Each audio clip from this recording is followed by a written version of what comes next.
तो अब जो WWE का अगला प्रीमियम लाइव इवेंट है वो मनी इन द बैंक होने वाला है और शायद ट्रिपल एच वहां पर ना तुम सभी के लिए एक नहीं दो नहीं बल्कि मल्टीपल सरप्राइजेस प्लान करेंगे। उसके पीछे क्या रीजन होगा उसके बारे में बात होगी। जो हेनरी रिसेंट टाइम में कुछ ज्यादा ट्रेंड हो रहे हैं उनको लेकर बात होती है। शेन मैकमैन AEW में जाएंगे। लोगन पॉल ने रिसेंटली कहा भैया वर्क हार्ड नहीं स्मार्ट करना चाहिए। So hello everybody and welcome back to new video को पहले मैं शुरू शेन मैकमैन के साथ करूंगा। अचानक से शेन मैकमैन WWE के अंदर नहीं है तब भी उनको लेकर कुछ बातें चल रही हैं सामने और ऐसी सॉर्ट ऑफ अफवाह फैलाई जा रही है कि शेन मैकमैन AEW कंपनी के अंदर जाना चाहते हैं। रिसेंटली कुछ बातें आ रही हैं सामने। उस बंदे जो न्यूज रिपोर्टर या फिर जो भी उसके अंदर था ना सोर्स वाला बंदा उसने कहा है कि उसने बात की है और कुछ AEW रेसलर्स को एक्चुअल में हाइपोथेटिकली सही लेकिन अप्रोच किया शेन मैकमैन ने ये कहते हुए कि भाई बताओ क्या क्या होगा या फिर कैसे कैसे वो भी AEW को ज्वाइन कर सकते हैं। यानी कि एक तरह का उस सोर्स का मानना ये है कि शेन मैकमैन ने रेसलर से पूछा भैया क्या होगा अगर मैं AEW को ज्वाइन कर लूं। तो ऐसा भी कुछ सिनेरियो बना है रिसेंट टाइम के अंदर जो कि मुझे लगा तुम लोगों को बताना चाहिए।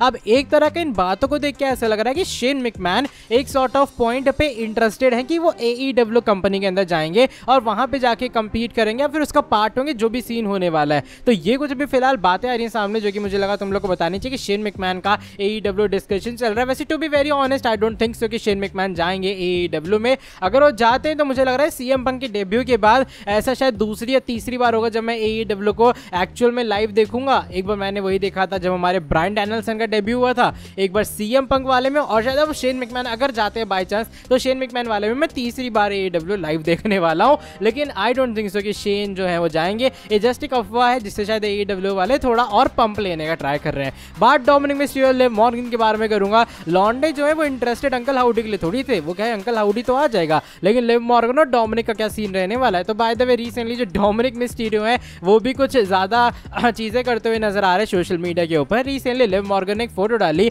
अपनी वुमेन्स चैंपियनशिप के साथ में, एक सेल्फी वेल्फी डाली रूम की और उन्होंने लिखा थिंकिंग ऑफ यू और डोमिनिक मिस्टीरियो को टैग किया। नीचे कुछ वो वाला अजीब सा जो GIF इमोजी है वो डोमिनिक मिस्टीरियो ने रिप्लाई कर दिया लेकिन अचानक से डोमिनिक ने उस चीज को डिलीट भी कर दिया। अब तो मैं वो चीज नहीं मिलेगी, वो चीज डिलीटेड है, स्क्रीनशॉट इसलिए मैं डाल दूंगा। लेकिन अब डोमिनिक ने इसी चीज को रीपोस्ट कर दिया है अपने ऑफिशियल ट्विटर अकाउंट के थ्रू। तो कहीं ना कहीं घपला तो चल रहा है लिव मॉर्गन और डोमिनिक मिस्टीरियो के पूरे सिनेरियो में। लेकिन मैं कहूंगा जिंदगी हो तो डोमिनिक जैसी हो, पहले रिया रिप्ली अब लिव मॉर्गन। तो ये कुछ जो रोमांटिक एंगल है इन दोनों का वो कंटिन्यू और सोशल मीडिया के ऊपर भी इसको लेकर अच्छी खासी WWE बस जरूर बना रही है। बात हम लोग रैंडी ऑर्टन के बारे में कर लेते हैं। रैंडल कहते हैं ऑर्टन जिनका हम लोग फेमसली RKO डेफिनेटली जानते हैं किस तरीके से वो डिलीवर करते हैं। लेकिन रिसेंटली वीडियो रिवील की है जॉनी गार्गैनो ने जहां पर गार्गैनो और टोमासो चांपा जो है वो रिंग साइड के ऊपर है और रैंडी ऑर्टन स्मैकडाउन से पहले वहां खड़े हुए थे। तो चांपा यहां पर ये जाके हुए कहते हैं कि आज वो रैंडी ऑर्टन को सीक्रेटली एक RKO आउट ऑफ नोवेयर देंगे।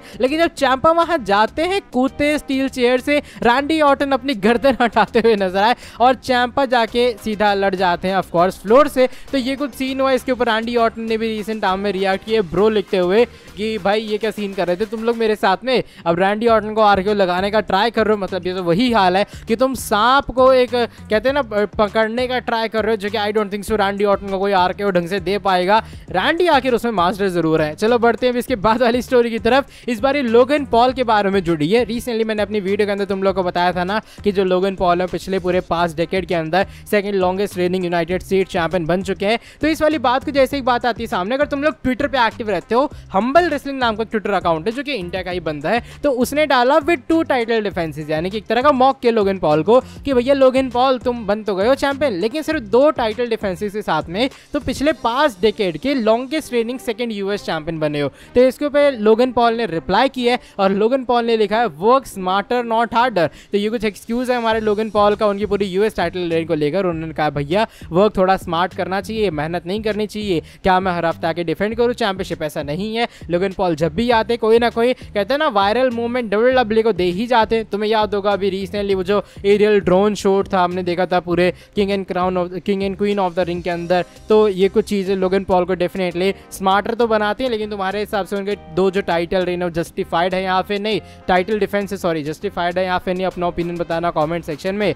अब बात जो हेनरी के बारे में कर लेते हैं। टू बी वेरी ऑनेस्ट मुझे इस बंदे का ज़्यादा कुछ खास पता नहीं है। जो हेनरी जहाँ तक मुझे पता है TNA सुपरस्टार थे, उनके अचानक से बहुत हाइप बनी, लोग उनके मीम यूज़ करने लग गए। इवेंचुअली उनके लेकर इतनी हाइप बन गई कि WWE वालों ने भी उन्हें NXT में बुला लिया। NXT में वो एक टूर्नामेंट के अंदर और बहुत जल्दी एलिमिनेट हो गए। अभी जो हेनरी कह रहा हूँ यार, जो हेनरी का ये WWE का डेब्यू था एंड रिसेंटली कुछ बहुत सरप्राइज नंबर आए सामने। जैसा मैंने कहा, जो हेनरी काफ़ी वायरल हो रहे थे, लोग उनको मीम वगैरह पता नहीं हर चीज़ में यूज़ कर रहे थे। तो जो हेनरी की वीडियो है वो WWE के पोस्ट रेसलमेनिया के बाद की सबसे ज़्यादा लाइक्ड वीडियो बन चुकी है उनके ट्विटर अकाउंट के ऊपर। और ये बड़ी चीज़ है बिकॉज पोस्ट जो हमारा रेसलमेनिया उसके बाद बहुत सारे बड़े मोमेंट हुए हैं। हमारा रिसेंटली देख लो यार, ये वाला जो अंकल हाउडी अराइवल हुआ, सेथ रॉलिंस वापस आ गए, John Cena raw after WrestleMania में वापस आए। लेकिन मोस्ट लाइक्ड वीडियो अब जो हेनरी की बन चुकी है जिसपे 89K से ऊपर लाइक्स हैं ट्विटर के ऊपर, जो कि ऑफकोर्स एक बहुत ज़्यादा बड़ी वैल्यू है। इसके अलावा कुछ और भी जो क्लिप्स हैं या फिर जो बातें हैं वो आई हैं सामने। अगर मैं मोस्ट वीडियो वॉच की बात करूं, ये ट्विटर के ऊपर सिर्फ मैं बात कर रहा हूं WWE के,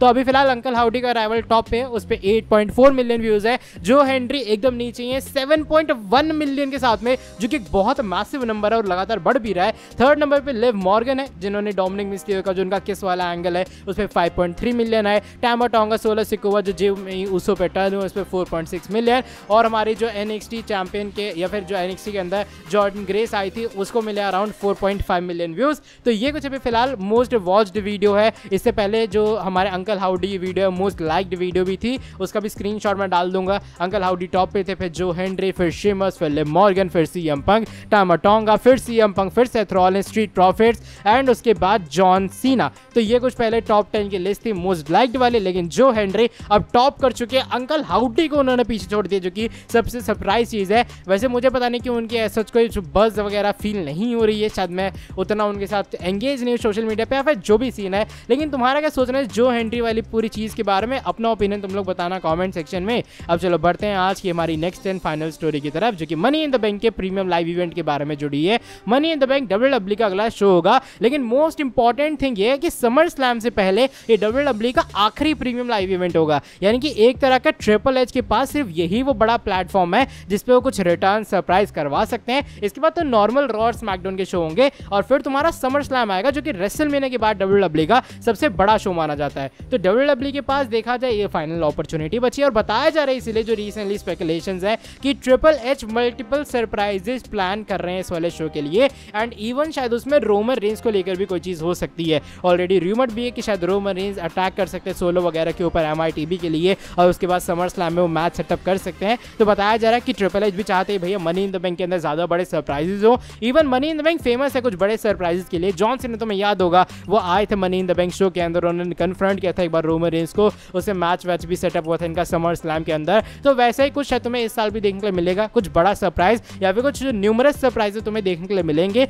यानी कि ऐसा भी हो सकता है कि छोटे छोटे ज़्यादा सरप्राइजेज हो जाएं या फिर हो सकता है बड़ा वाला मान लो रोमन ही आ गए। तो ऐसा वाला सरप्राइज भी तुम लोग एक्सपेक्ट कर सकते हो मनी इन द बैंक के शो से। इसको लेकर तुम्हारा क्या ओपिनियन है शेयर कर देना कमेंट सेक्शन के अंदर। चलो by the way that is it for today video. अगर तुम लोग को ये वाली वीडियो पसंद आई है, इस वाली वीडियो को तुम लोग नीचे लाइक कर देना। साथ ही में जो लोग चैनल के ऊपर न्यू है सब्सक्राइब नहीं किया सब्सक्राइब कर देना चैनल को एंड बेल नोटिफिकेशन को भी कर देना ऑन। मैं तुमसे मिलता हूँ आके नेक्स्ट वीडियो के अंदर बहुत ज़्यादा जल्दी।